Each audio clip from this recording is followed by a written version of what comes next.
ఆనాడు ప్రభుత్వం తెలంగాణ ప్రజల ఆకాంక్ష కొత్తగా ఏర్పడ్డ రాష్ట్రం ఏదైతే నీళ్లు నిధులు నియామకాలు అనే దానిలో భాగంగా మేము యుద్ధ ప్రాతిపదిక మీద ఇవి ఏర్పాటు చేసాం. కాబట్టి ఇవాళ మీరు రాజకీయ కక్ష సాధింపులో భాగంగా మాజీ ముఖ్యమంత్రికి ఇవ్వాలి కాబట్టి ఇచ్చి నోటీసులు ఇచ్చి ఏదో అని బదనాం చేయాలి. అదేనా మీ ఎజెండా? ఒక్క నిమిషం రవీంద్ర గారు, ఒక్క నిమిషం మిమ్మల్ని కాదు, ఒక్క నిమిషం అది శ్రీనివాస్ గారు నేసా వారు చెప్పనివ్వండి. అన్న నీళ్లు నిధులు నియామకాలు అని చెప్పేటువంటి ఆలోచన వారు ఏదైతే చెప్పినరో రాజకీయ కోణంలోనే జరుగుతుందని చెప్పేదాన్ని పూర్తిగా విభేదిస్తున్నారు.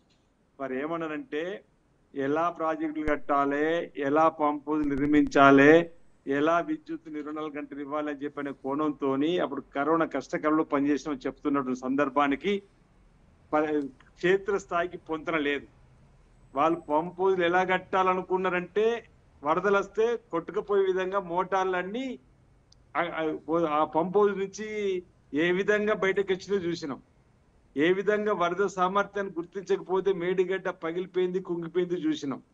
ఈ రోజు ఇక్కడ థర్మల్ యాదాద్రి భద్రాద్రి పొల్యూషన్ ఎక్కువ ఉంటుంది వద్దంటే అదే పట్టుకొని వేలాడినటువంటి పరిస్థితి, అది కూడా ఇంకా పూర్తిగా మెగా ఉత్పత్తి సామర్థ్యం పెరిగిన పరిస్థితి కూడా చూసినాం. ఈరోజు 2014 నవంబర్ 3 అనుకుంటే ఛత్తీస్గఢ్ తో ఒప్పందం కుదుర్చుకున్నారు. ఆయన అంటుంటే అక్కడ ఏ ప్రభుత్వం ఉందని చెప్పండి.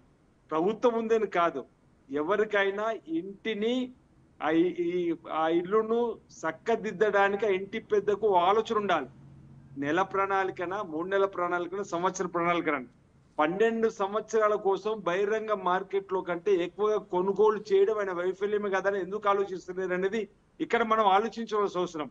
₹3.70 పెట్టి కొనుగోలు చేసినప్పుడు ఏటా 1000 కోట్ల భారం పడుతుందని చెప్పని అరవింద్ గారు ఐఏఎస్ ఆఫీసర్ ఉన్నటువంటి వారు లేఖ రాస్తే అందులో వచ్చేటువంటి ఇప్పుడు కమిషన్ అనుకుందాం, హామీలు అనుకుందాం, దానికి అడ్డుపడుతున్నానే కదా అతను తీసుకొని వెళ్ళి ఢిల్లీ రెసిడెంట్ దాలు వేసిన చెప్పని మనం అనుకున్నాం. ఆ రోజు 2014 ఈ ఒప్పందం తర్వాత ఇప్పుడున్న మా ముఖ్యమంత్రి రేవంత్ రెడ్డి గారు గట్టిగా అసెంబ్లీలో ప్రశ్నిస్తే మార్షల్ నుంచి వ్యక్తి బయట వేసిరా లేదా ఆనాడే చర్చ జరపాలి. మీరు సిద్ధశుద్ధి ఉంటే ఈ రోజు మేము మాట్లాడితే రాజకీయ కోణంతో అంటున్నారు.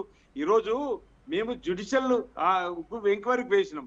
ఆ ఎంక్వైరీలో నోటీసు ఇచ్చిందంటేనే అలా సాధ్యాసాధ్యాలు ఉంటేనే కదా 10 సంవత్సరాలు ఈ రాష్ట్రానికి ముఖ్యమంత్రిగా చేసిన కేసీఆర్ గారికి నోటీసు ఇవ్వడం అంటే రాజకీయ కోణంలో కాదు, కుట్ర కోణం అసలుకే కాదు. అందులో ప్రాథమిక సాక్ష్యాధారాలు ఉన్నాయని చెప్పని జస్టిస్ ఎల్ నరసింహారెడ్డి గారికి తెలిసింది కాబట్టి వారికి నోటీసు ఇవ్వడం జరిగింది. ఈరోజు ప్రభాకర్ రావు గారు అట్లా అంటారా అంటే వ్యక్తులు నిర్ణయం అంటే చెప్పండి. ఆయన ఏమన్నారు ప్రభాకర్ రావు గారు వారిని విచారించినప్పుడు ఇది నా ఒక్కటి నిర్ణయం కాదు, ప్రభుత్వ నిర్ణయం అంటే ఎవరిది? విద్యుత్ శాఖ మార్చుందా ముఖ్యమంత్రి గారిదా? ఎందుకు బహిరంగ మార్కెట్ లో మీరు అదే విధంగా టెండర్ పెట్టకుండా ఏ విధంగా తీసుకుని చెప్పినటువంటి అంశం. ఈరోజు తెలంగాణ నిధులు నియామకాలు చెప్పనొచ్చి నియామకాలు ఎవరికి వచ్చినాయో చూసినాం, ఎవరి కుటుంబానికి వచ్చినాయో చూసినాం. ఇది రాజకీయ కోణం చేసింది వాళ్ళు, తెలంగాణ అడ్డు పెట్టుకొని చేసింది రాజకీయం వాళ్ళు, తెలంగాణ అడ్డు పెట్టుకొని ఆర్థికంగా లబ్ధిపోతుంది వాళ్ళు, తెలంగాణ అడ్డు పెట్టుకొని రాజకీయంగా ఎదిగింది వాళ్ళు. తెలంగాణ అప్పులకు రాష్ట్రంగా మార్చినటువంటి అంశాన్ని కోదండరావు గారు చెప్తే, ఉన్న వాస్తవాలు చెప్తే ఇప్పటికైనా తప్పు ఒప్పుకుంటారని చెప్పనుకుంటున్నాం బీఆర్ఎస్ వాళ్ళు. ఇంకా తప్పు ఏ రాష్ట్రం అండి చేయందంటే రాష్ట్రం అప్పు చేస్తే అప్పు కూడా అర్థం ఉండాలి కదా. ఆ అప్పుతోని ఒక కుటుంబంలో బిడ్డ పెళ్లి చేసి మళ్ళీ పంట మీద అప్పు తీరుస్తారు. లేదు పిల్లాడు ఎదిగిండు పెళ్లి చేస్తూ ఇల్లు కట్టి తర్వాత పంటను పండించుకొని అప్పు తీరుస్తారు. ఆ విధంగా అప్పు చేస్తే ఒప్పుకోవాలి మన తెలంగాణ సమాజం. కానీ ఇది అప్పులు చేసి రాష్ట్రాన్ని 7 లక్షల కోట్లు అప్పు చేసి ఏం సాధించారండి? ఏమనంటే వీళ్ళు లెక్కలు చెప్పడంలో రోజు రాష్ట్రము ఎంత ఇబ్బందులో ఈ రోజు పడ్డది. ఈ రోజు ముఖ్యమంత్రి గౌరవ రేవంత్ రెడ్డి గారు అధికారులకు వచ్చిన తర్వాత లీకేజీలు అరికట్టి వేణుగోపాల్ గారు ఎక్స్పర్ట్, ఒక్కసారి వేణుగోపాల్ గారి దగ్గరికి వేస్తా. ఎందుకంటే 25 మందికి నోటీసులు ఇచ్చిరండి.